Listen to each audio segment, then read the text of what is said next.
If you've watched our channel for a while, you might know that I'm a pretty big basketball fan, but my business partner and brother-in-law Jeremy happens to be a soccer or football fan, and so he reminds me every chance he gets that it's called the beautiful game.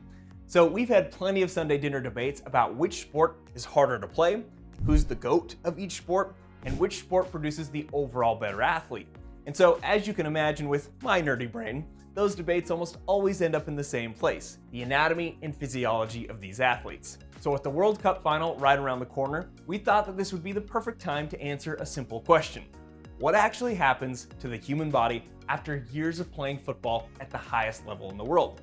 So using the cadavers here in the lab, we're going to explore how the heart, muscles, tendons, bones, and even the brain adapt to the incredible demands of elite football, as well as touch on some of the major injuries that can happen when those systems are pushed to their limits. And so, if you've ever wondered what actually separates a world-class footballer from the rest of us, I think you're in the right place. It's going to be a beautiful one. So let's jump into this anatomical and physiological awesomeness.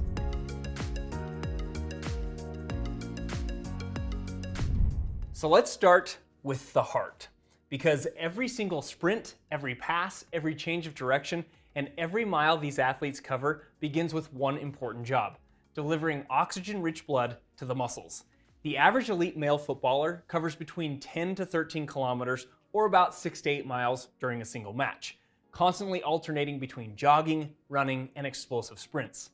To sustain that kind of output for 90 minutes, the cardiovascular system has to be quite extraordinary. And in these athletes, it truly is. Years of intense training causes what clinicians commonly refer to as athlete's heart, or more formally, athletic cardiac remodeling. In highly trained athletes, the heart becomes both larger and stronger. The left ventricle in particular can increase in both wall thickness and in internal diameter, allowing it to eject more blood with each beat. And the amount of blood pumped by the heart with each beat is referred to as stroke volume.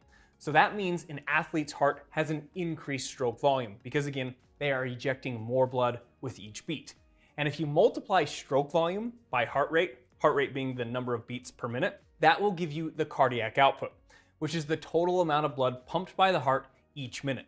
And to give you a comparison, an average untrained person might be able to pump around 15 liters of blood per minute during maximal exercise, whereas an elite footballer's heart can often pump over 30 liters per minute, which is quite the remarkable adaptation due to years of training. And because each heartbeat pumps more blood, the heart doesn't have to beat as often to meet the body's needs, which is why resting heart rates in elite footballers can sometimes fall into the low 40s and even lower in some cases. Now, these adaptations don't just happen with elite World Cup footballers. Your heart adapts to exercise too. Even recreational runners, cyclists, swimmers, and other endurance athletes can develop many of these same changes. They're just not usually as pronounced as what we see with someone who's trained and competed at the highest level for years and years. But here is one important distinction. Athlete's heart is a completely normal adaptation due to years of intense training. However, it can sometimes resemble hypertrophic cardiomyopathy, a genetic condition that is one of the leading causes of sudden cardiac death in young athletes. Although the two conditions can appear similar, they're very different, and telling them apart requires careful medical evaluation. But that's one of the reasons why elite footballers undergo routine cardiovascular screening before the season or even before major competitions. But pumping more oxygen-rich blood is only part of the story. That oxygen has to be delivered to the tissues that actually produce movement. And that's where years of elite training creates another remarkable set of adaptations that occur inside these incredible structures called skeletal muscles. The heart can deliver all the oxygen in the world, but if the muscles can't efficiently utilize that oxygen, performance will be quite limited. That's one of the biggest differences between elite footballers and the average person. And one of the most important adaptations happens inside the muscle cells or the muscle fibers. Tiny structures called mitochondria, which you have likely heard nicknamed the powerhouses of the cell, can increase dramatically in both number and function with years of endurance training. These mitochondria use oxygen to produce ATP, the energy that powers muscle contractions. The more ATP the mitochondria can produce, the longer these athletes can maintain a high level of performance. And some research suggests that mitochondria in high-level soccer players are not only more abundant, but structurally more developed. In other words, it's not just that they have more powerhouses, the powerhouses themselves may be better built for producing energy. Years of training also increases the density of tiny blood vessels called capillaries that penetrate the muscle fibers. More capillaries means oxygen can be delivered to the muscles more efficiently, while carbon dioxide and other metabolic waste products can be removed more effectively. This also reduces the distance oxygen has to diffuse from the bloodstream into the working muscle fibers, allowing aerobic ATP production to continue at an exceptionally high rate. But football also places a unique demand on skeletal muscle. Unlike a marathon runner who relies primarily on endurance, or an Olympic sprinter who relies almost entirely on explosive power, footballers need both. They may jog for long stretches, then suddenly accelerate into a full sprint, jump for a header, change direction in an instant, or strike the ball with tremendous force.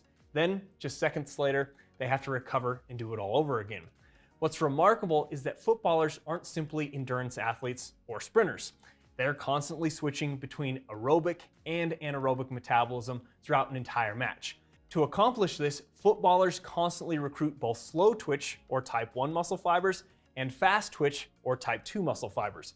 Type 1 muscle fibers are more resistant to fatigue and help support the continuous running that occurs throughout a match, while type 2 fibers generate the powerful contractions needed for sprinting, jumping, and kicking. And so footballers rely on both fiber types.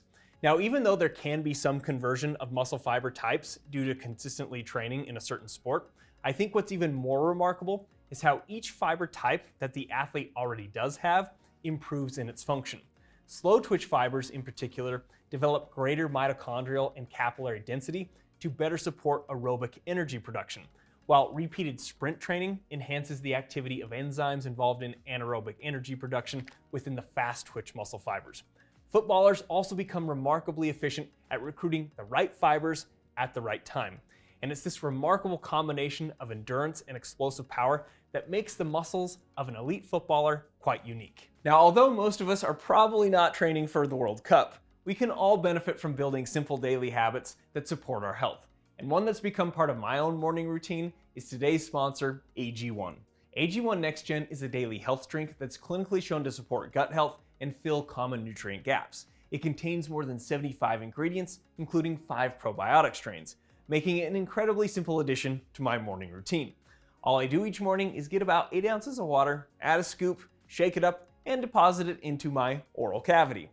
AG1 also helps support energy levels and a healthy immune system, which can be especially beneficial when life gets stressful and busy. And as I mentioned, it's also clinically shown to fill common nutrient gaps, because even the healthiest of eaters can have days where they don't meet all of their daily nutritional requirements. So I like to think of it as my little nutritional insurance policy to help ensure I'm getting the vitamins and minerals that I might miss on some of those imperfect eating days. And as an added bonus, it's also been great for my bowel regularity. And yes, I know that's probably a little more information than you wanted to know about my bowel habits. But if you're interested in simplifying your health routine, head over to drinkag1.com/humananatomy or scan the QR code on screen to get a free AG1 travel case plus 7 free AG1 travel packs in your welcome kit with your first subscription while supplies last. Thanks again to AG1 for sponsoring today's video. And now, let's get back to the anatomy of a world-class footballer. Now, we just talked about the incredible muscular adaptations that occur in world-class footballers. But now we need to talk about the structures that help the muscles attach to and move the skeleton. And that is the tendons. Football is an asymmetrical sport. Most players have a dominant kicking leg and a planted stabilizing leg.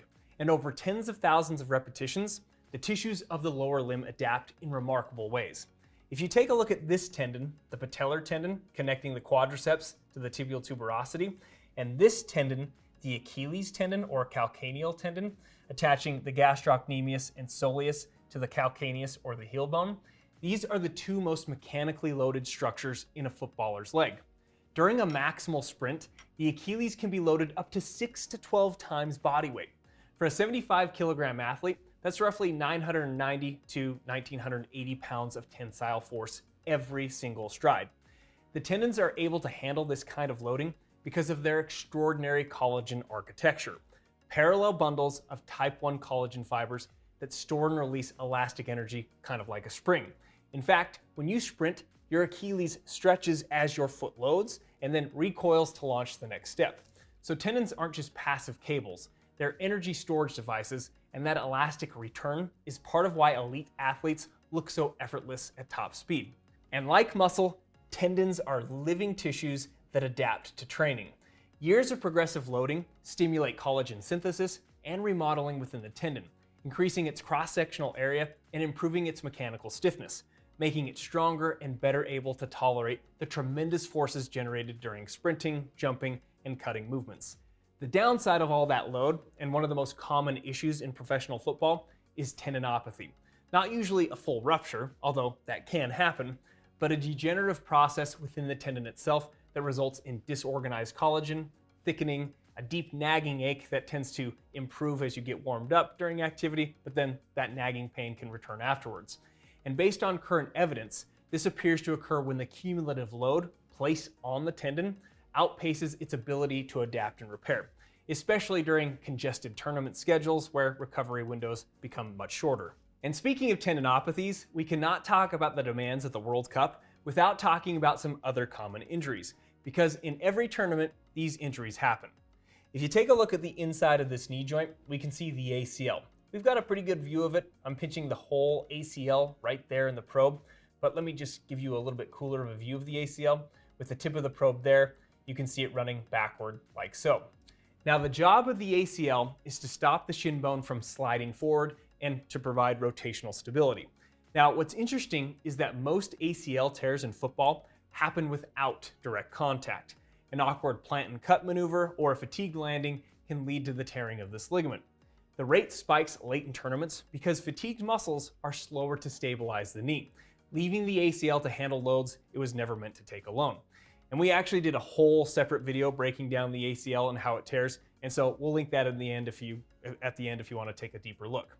Now, another common injury is hamstring strains, and you can see the three muscles that make up the hamstrings here. In fact, statistically, hamstring strains are the most common significant injury in professional football, and the anatomy tells us why. During sprinting, the hamstrings perform an almost paradoxical task. They contract powerfully to extend the hip, while at the same time being rapidly stretched as the knee extends and the leg swings forward. Producing force while simultaneously being lengthened is what we call an eccentric, or sometimes pronounced eccentric, contraction. And repeating that movement at high speed creates the perfect setup for a strain near the proximal musculotendinous junction, close to the ischial tuberosity. World Cup knockout rounds, where athletes often push past the signals telling them to ease off, are a prime setting for this type of injury. So up to this point, we've seen how the heart, muscles, and tendons adapt to years of elite training. But those are not the only tissues that change. Bone adapts too. Take a look at this incredible dissection. This is a leg sectioned through the upper thigh, and it gives us a beautiful cross-section of the bone along with the surrounding muscles. Like here we have the quadriceps, and back here we have the hamstrings, and this meat in the medial thigh, those are the adductors. But right here, you can see the femur.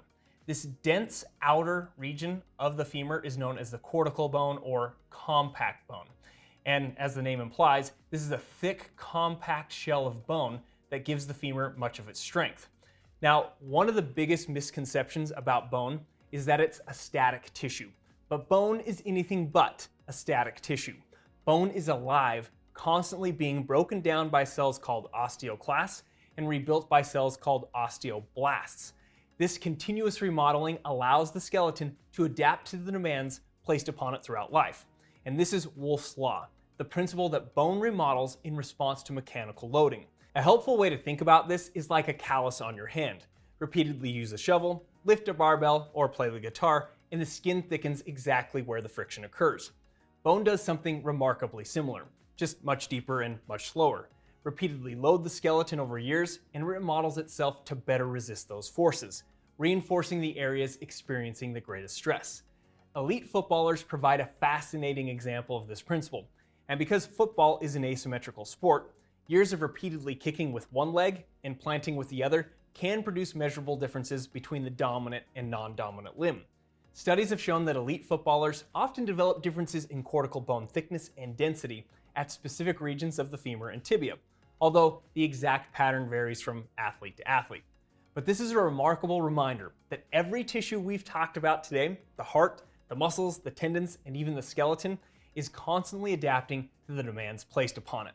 And finally, as promised, we need to talk about what happens with the human brain. Yes, football is absolutely a physical sport, but often what separates a good player from a world-class one isn't just their legs, it's what's happening inside of here. Up front and behind the forehead, we have the prefrontal cortex, the planning and decision-making hub. Toward the back of the frontal lobe, we have the motor cortex that turns those plans into movement. And tucked underneath and at the back, we have the cerebellum, which fine-tunes coordination, balance, and timing. In an elite footballer, all of these are talking to each other at a speed most of us never experience. Consider a single play. A midfielder receiving the ball at full sprint is tracking 9 or 10 moving players, predicting where several will be 1.5 seconds from now, calculating the optimal pass angle and weight, all in under a half a second, while physically exhausted. That's an extraordinary amount of computation. A helpful way to think about this is like a chess grandmaster playing speed chess while running a 5K. The cognitive load isn't incidental to the sport, it's central to it. And the brain adapts and becomes more capable with more time spent playing the game. There's genuinely interesting research suggesting that years of football training can alter the functional connectivity between different brain networks, enhancing communication between regions responsible for perception, prediction, and motor planning. Elite players don't just react faster. In many cases, they appear to perceive the game earlier, reading patterns and anticipating plays before they unfold. This is sometimes called game intelligence or vision. But underneath those nicknames is real trainable neurobiology.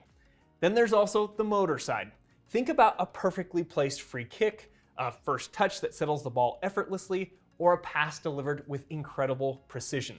Those movements may look instinctive, but they're actually the result of the brain rehearsing those same patterns thousands upon thousands of times.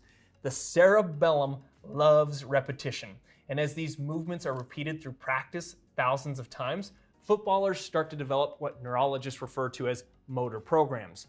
Movements that become so well practiced that much of their execution can occur almost automatically, thereby allowing the player to focus less on how to move and more on when and where to move. So when a footballer does something that looks impossible, you're not watching magic. You're watching years of deliberate practice shape a nervous system capable of producing movements with extraordinary speed, precision, and consistency. So the next time you watch a World Cup match, remember, you're not just watching incredible athletes. You're watching a human body that has spent years adapting to the extraordinary demands of the game. And that's just a little of the anatomical and physiological awesomeness behind the beautiful game.